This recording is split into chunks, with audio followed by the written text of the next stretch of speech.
Bugün sizlere çok güzel bir haberim var. Tamamen 500 bin TL kredi.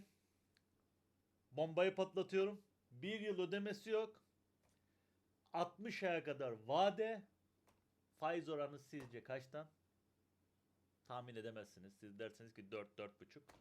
Hayır. 2,99'dan başlayan faiz oranlarıyla 500 bin TL'ye kadar 60 ay vadeye kadar bir yılda ödemesiz dönem.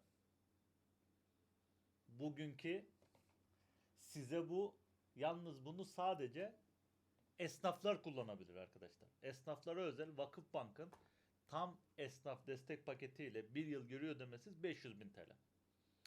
Şu anki durumda bence çok güzel bir fırsat.